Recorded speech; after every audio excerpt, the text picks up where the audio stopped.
Selamat pagi teman, selamat pagi Pak, selamat pagi teman. Adapun di sini kami berdiri ingin menyampaikan hasil dari diskusi kelompok kami tentang konsep dasar suhu tubuh. Saya sebagai moderator atas nama Febi Rizky Orasati Harati.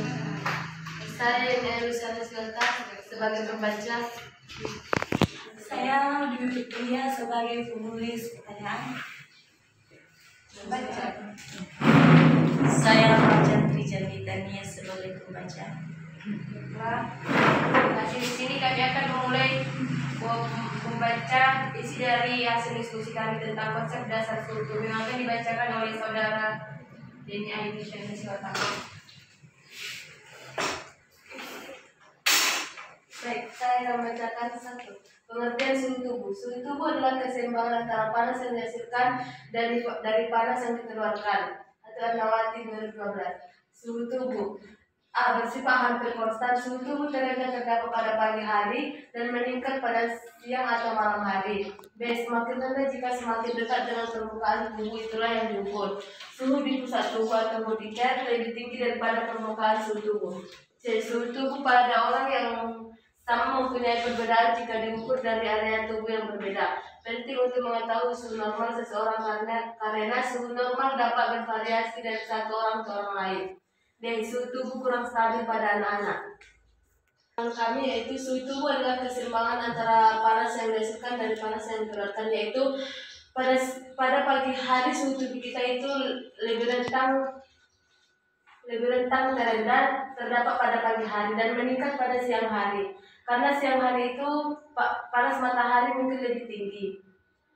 Semakin rendah jika semakin dekat dengan permukaan tubuh, itulah yang diukur. Suhu di pusat tubuh atau body temperature lebih tinggi daripada permukaan tubuh.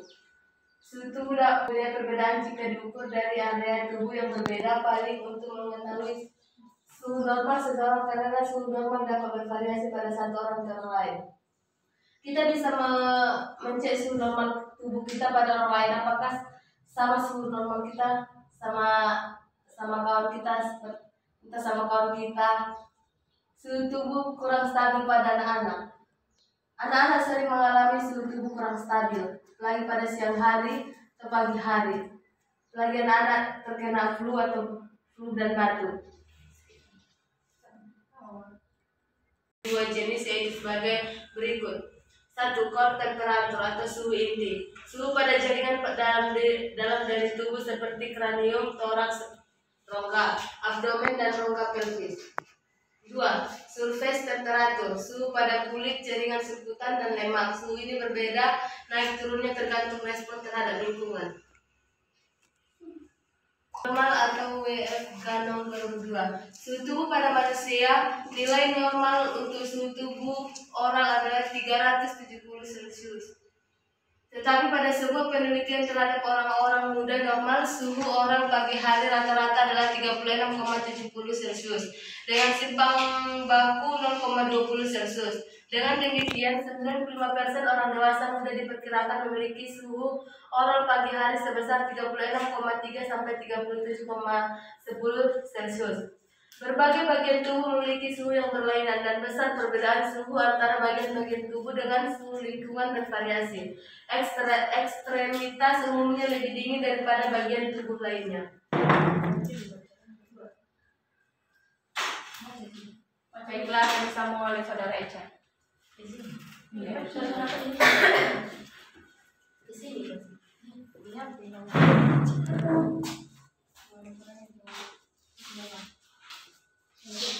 Baik, ini akan menunjukkan 2. Pengeluaran panas. Pengeluaran panas dan produksi panas terjadi secara simultan atau secara bersamaan. Struktur kulit dan paparan terhadap lingkungan secara konstan. Pengeluaran panas secara normal melalui A. Radiasi adalah perpindahan panas dari permukaan satu objek ke permukaan objek lainnya tanpa keduanya bersentuhan. Di Bodeau dan Falton 1993, panas berpindah melalui gelombang elektromagnetik.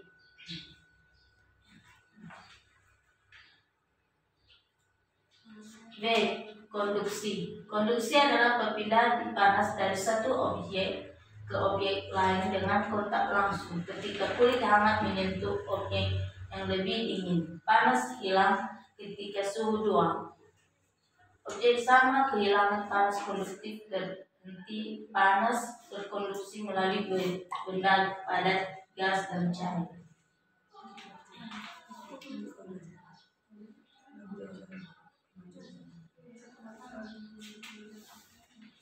C.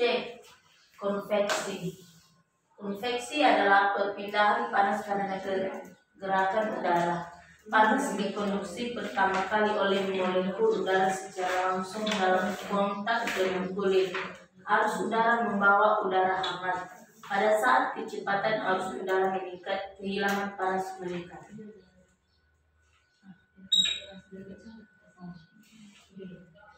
D. Evaporasi. Evaporasi adalah penguapan.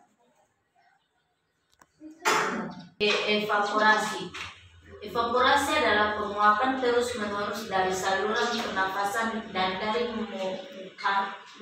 mukosa mulut serta dari kulit. Kehilangan air yang terus-menerus dan tidak tampak ini disebut kehilangan air yang tidak dapat dirasakan. Jumlah kehilangan panas yang tidak dirasakan kira-kira 10% dari produksi panas basah. Pada saat suhu tubuh meningkat, jumlah evaporasi untuk kehilangan lebih besar.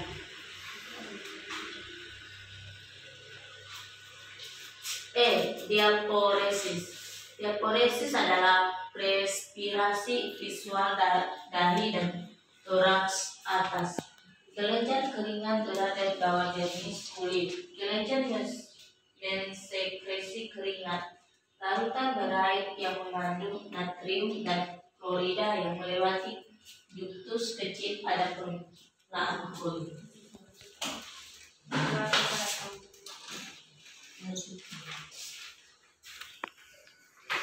3. Kulit pada regulasi tubuh. Peran kulit pada regulasi tubuh meliputi insulasi atau isolasi tubuh, vasokonstriksi atau yang mempengaruhi aliran darah dan kehilangan panas pada kulit, sensasi suhu, kulit jaringan, subkutan dan lemak menyimpan panas dalam tubuh.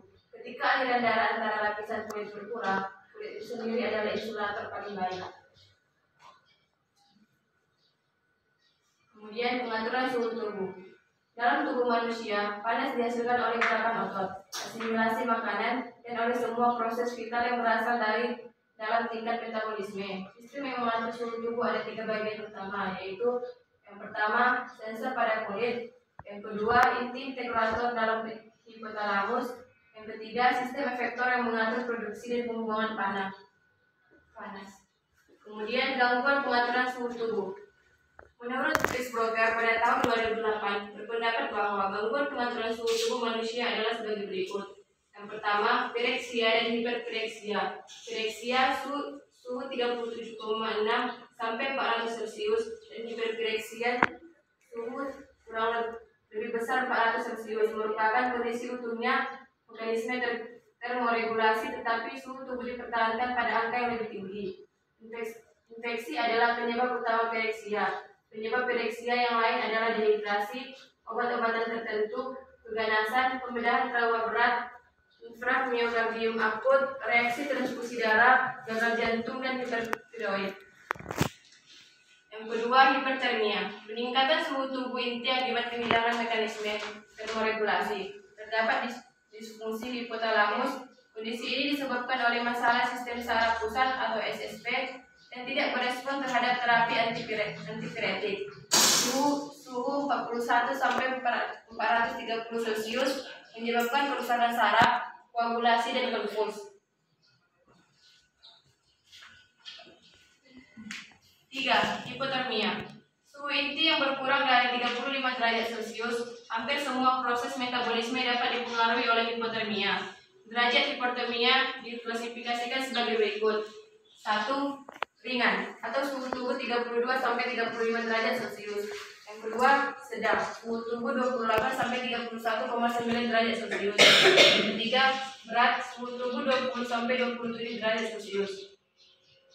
Adapun faktor-faktor yang mempengaruhi suhu tubuh yaitu mengemukakan adanya beberapa faktor yang mempengaruhi suhu tubuh. Perubahan pada suhu tubuh dalam rentang normal terjadi ketika hubungan antara produksi panas dan kehilangan panas diganggu oleh variabel fisiologis atau perilaku antara lain. Yang pertama, perilaku pada umur. Pada saat lahir, bayi meninggalkan lingkungan yang hangat, yang relatif konstan, masuk dalam lingkungan yang suhunya berfluktuasi dengan cepat. Mekanisme kontrol suhu masih imatur. Suhu tubuh bayi dapat berespons secara drastis terhadap perubahan suhu lingkungan. Regulasi tidak stabil sampai anak-anak mencapai pubertas. Yang kedua, adanya olahraga. Aktivitas otot memerlukan peningkatan suplai darah dan pemecahan karbohidrat dan lemak. Hal ini menyebabkan peningkatan metabolisme dan produksi panas. Segala jenis olahraga dapat meningkatkan produksi panas, akibatnya meningkatkan suhu tubuh. Yang ketiga, kadar hormon. Secara umum, wanita mengalami fluktuasi suhu tubuh lebih besar dibandingkan pria. Variasi hormonal selama siklus menstruasi menyebabkan fluktuasi suhu tubuh. Kadar progesteron meningkat dan menurun secara bertahap selama siklus menstruasi. Yang keempat, stres. Stres fisik dan emosi peningkatan suhu tubuh melalui stimulasi hormonal dan persarafan. Perubahan fisiologi tersebut meningkatkan panas. Klien yang cemas saat masuk rumah sakit atau tempat praktek dokter, suhu tubuhnya dapat lebih tinggi dari normal. Yang kelima, faktor lingkungan. Lingkungan mempengaruhi suhu tubuh. Jika suhu dikaji dalam ruangan yang sangat hangat, klien mungkin tidak mampu meregulasi suhu tubuh melalui mekanisme pengeluaran panas dan suhu tubuh akan naik. Terima kasih. Baiklah. Pada kelompok 2 kami persilahkan jika ada teman-teman yang ingin bertanya. Oke, jadi saya ambil sedikit waktu ya. Nah, pada kegiatan kelompok ini perlu kalian pahami bahwa dari hasil presentasi kelompok 1 nantinya harus ada pertanyaan atau review, masukan ya, saran dan kritik dari kelompok 2 atas hasil presentasi materi mereka yang sudah mereka buat dengan baik. Dan saya harapkan nanti juga kepada kelompok 2 begitu juga menampilkan materinya dengan baik, harus ada presentasi yang perlu dipertanyakan dari kelompok 1.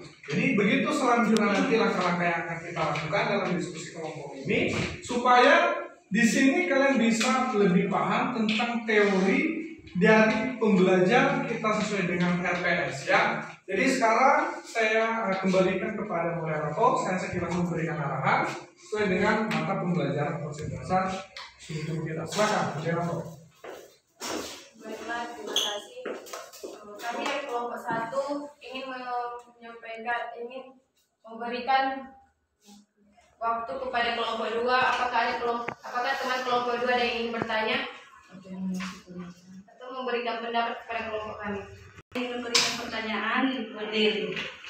Saya dari kelompok 2 ingin memberi pertanyaan ke kelompok 1. Ada 3 yang kita pelajari yang memperhatikan peran kulit suhu tubuh. Coba jelaskan. Ada 3 peran kulit dalam mempertahankan suhu tubuh. Udah. Izin saya dari kelompok 2 yang bertanya. Yang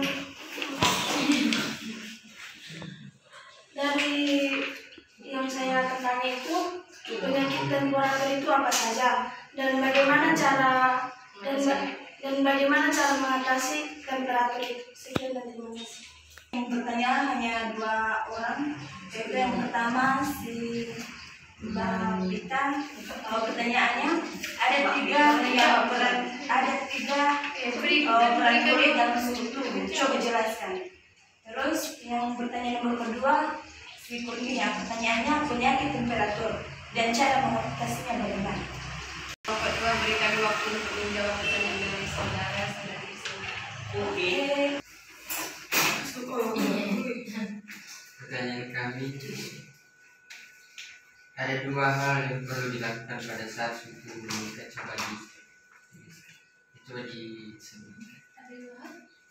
Ada 2 hal yang perlu dilakukan pada saat suhu tubuh meningkat. Semuanya itu dilakukan oleh saat Saya akan menjawab pertanyaan dari teman kami Novita, yaitu pertanyaannya ada 3 peran kulit dalam suhu tubuh. Coba jelaskan. 1. Melindungi tubuh. Fungsi kulit yang paling utama adalah melindungi tubuh bagian dalam, seperti tulang, organ, sendi, saraf, pembuluh darah, dan jaringan ikat tubuh. Kulit juga berperan sebagai pelindung alami tubuh dari paparan radiasi dan beracun serta beragam virus, bakteri, jamur, dan parasit menyebabkan infeksi. 2. Menjaga suhu tubuh. Kulit juga berperan sebagai penjaga suhu tubuh, sebab dalam lapisan kedua kulit atau dermis terdapat saraf dan kelenjar keringat yang berfungsi untuk merespons perubahan suhu tubuh. 3. Menyimpan lemak. Kulit juga berfungsi sebagai pusat penyimpanan lemak. Lemak pada jaringan kulit bertugas untuk melindungi tubuh dari suhu panas dan dingin serta menjaga jaringan otot dan tulang. Teman kami belum bisa jelas dari jawaban kami. Baik, terima kasih.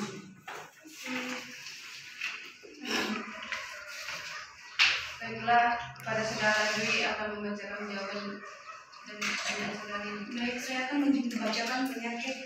Baik, saya akan membacakan biasanya. Apa itu penyakit temperatur dan cara mengatasinya bagaimana? Setuju? Baik, temperatur itu yaitu suatu alat untuk mengukur suhu tubuh. Temperatur itu bukan suatu penyakit. Jadi temperatur itu yaitu alat medis untuk mengukur suhu tubuh. Di mana temperatur itu supaya kita dapat melihat suhu tubuh pasien tersebut normal atau tidak normal. Demikian. Jadi temperatur itu suatu alat untuk mengukur suhu tubuh. Bukan penyakit temperatur itu suatu. Mohon maaf sebelumnya. Tadi kan pertanyaan saya kan apa saja penyakit temperatur. Gangguan itu ibaratnya penyakit yang gangguan kesehatan akibat suhu yang panas, yaitu seperti heat cramps. Heat cramps merupakan salah satu penyakit yang disebabkan oleh adanya peningkatan panas tubuh.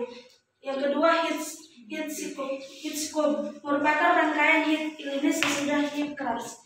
Kedua, heat exhaustion yaitu kelelahan akibat panas. Yang keempat, heat stroke. Dan cara mengatasinya,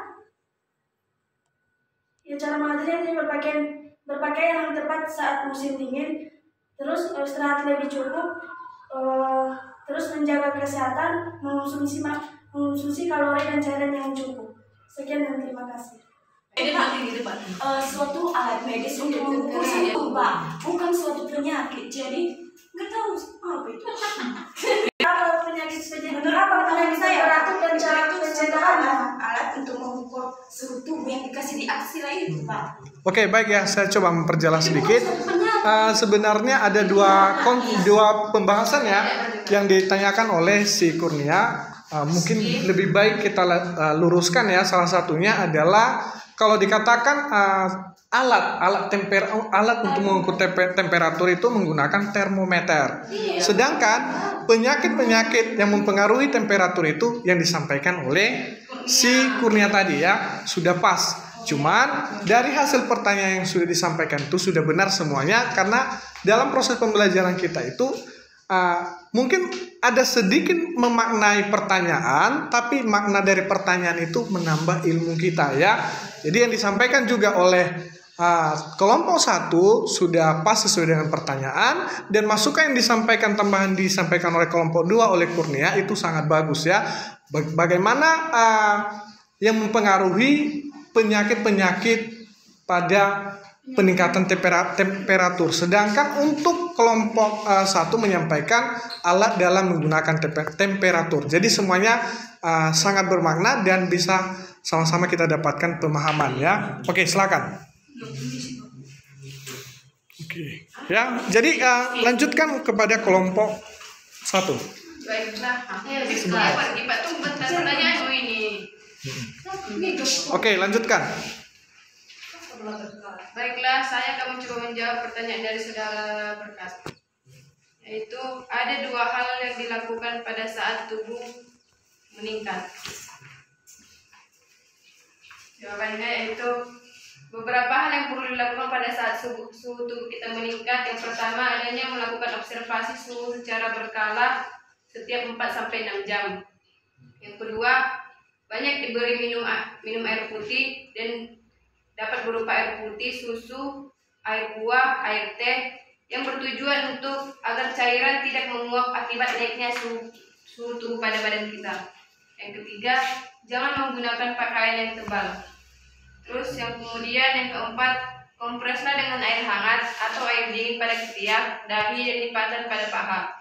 Yang kelima, memberikan obat penurun panas sesuai petunjuk atau jika suhu di atas 37,5 derajat Celcius pada Sophia Theophilus yang diterjemahkannya pada tahun 2000. Apakah saudara berkat sudah puas? Nah, jawabannya sudah ada di dalamnya. Apakah bisa diperjelaskan lagi? Untuk lebih